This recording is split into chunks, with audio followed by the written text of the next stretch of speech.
friends, it's Teresa and welcome back to my channel. Today's video is going to be me talking about, well actually announcing very exciting news. If you guys were here last year, you guys know I co-hosted a readathon during the month of October, and this year we're coming back for round 2. Now, we decided to title this Trick or Treat-a-thon because treat, parentheses read, you'll see from the thing here, Trick or Treat-a-thon 2 Monster Mash. So if you guys don't know, like I said, I'm co-hosting, so I will discuss more about the readathon in a second. But if you guys enjoyed this or want to know more about the readathon, want to continue being part of this channel and support me, then hit like, subscribe, and comment your thoughts on this readathon and really you're just going to be participating. But let's just kind of hop into the video.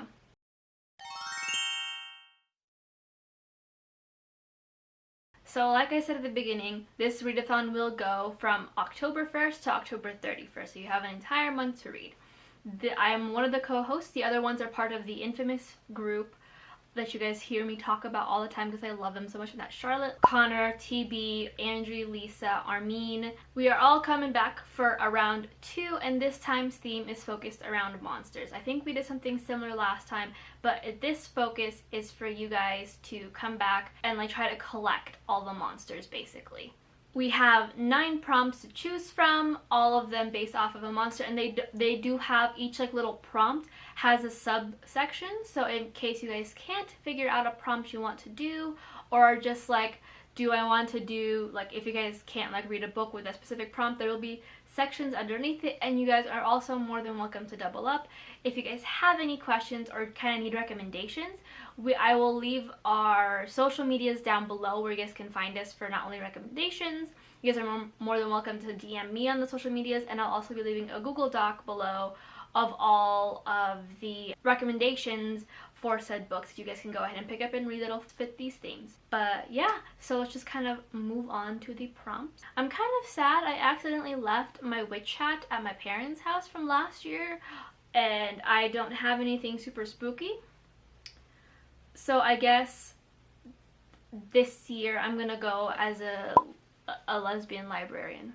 But then I didn't have the things that I needed to make this video look cool. So we're just gonna go with plain Jane Therese in her new glasses, because these glasses are very important to me. It's been very smoky outside, so it's been very nice to drive around not wearing my contacts, but just wearing my glasses that I can see because I have astigmatism. So lights and other things are very scary to me with my old glasses because they were not set for my astigmatism. But moving on. As I said, we had 9 prompts, and each of these prompts have 3 like sub prompts. We do have a main prompt, but we also have 3 side prompts that you can choose in case for some reason you end up not being able to find a book that fits a specific thing. And you guys are also more than welcome to double up on your stuff, and that's how that works, and it'll be great, it'll be wonderful. But the first monster that we have is Dracula, and that is read a book with gay undertones, or just gay in general, you know. We're not gonna discriminate here, but if you have a book that's like there are some homoerotic undertones in there, just read it. Or you can read Dracula 1987, or you can read a Dracula retelling. Now all of these will follow a similar spot. If we have the main prompt, then we can either hit read X book or read X book retelling. Next we have Phantom of the Opera, which is read a book with a love triangle, or you can read Phantom of the Opera 1910, or read a Phantom of the Opera retelling. There are very few Phantom of the Opera retellings. I think there's one out there. I don't even remember what the title is. But I do own Phantom of the Opera, so I think I'm actually trying to read it. I'm not entirely sure if I can read it in a month on top of the other ones. But you know, wishful thinking. This is who we are on this channel.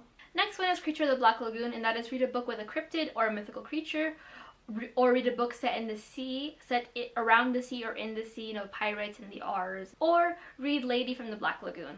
I did not know it was actually a book, so you'll have a lot of fun times with this, but I think cryptid should be fun. We all love a good cryptid on horror movies, so it shouldn't be a big thing. You know, I look like I could be the person that would tell you a scary story.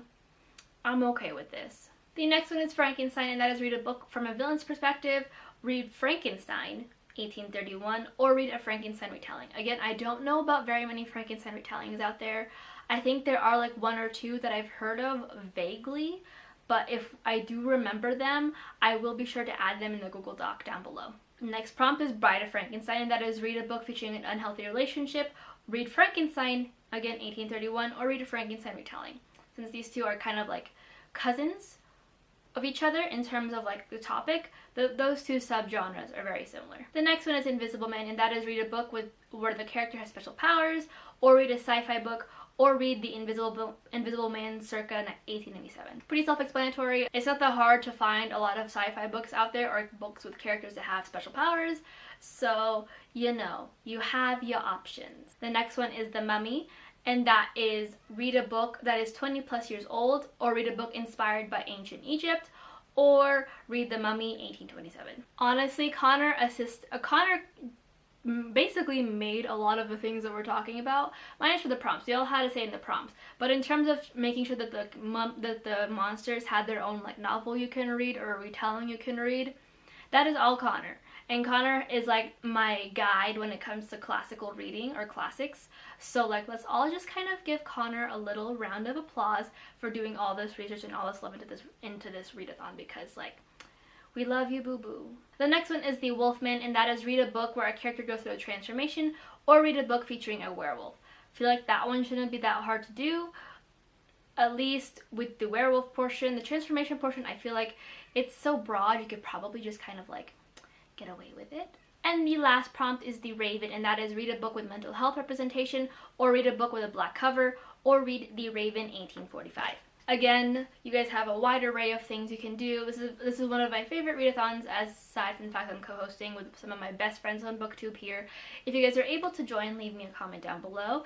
If you guys want to learn about like any extra things, like we'll have challenges and bingo cards. We'll be sharing more information about our hosts, our reads for the month, and everything in between, like live streams. Be sure to follow us on Twitter and on Instagram, because that'll let you guys know when we're having these live streams, these reading sprints, or whatever else we have planned for the month. Be sure to do that. I will leave all of my co-host links down below, as well as all of the prompts. I will also be leaving links to the Google Docs down below. So if you guys are planning on joining or would like more information, please let me know in the comments, or feel free to DM me on Instagram or Twitter. But until next time, hopefully you guys enjoyed this video, and I'll talk to you guys in the next one. Bye!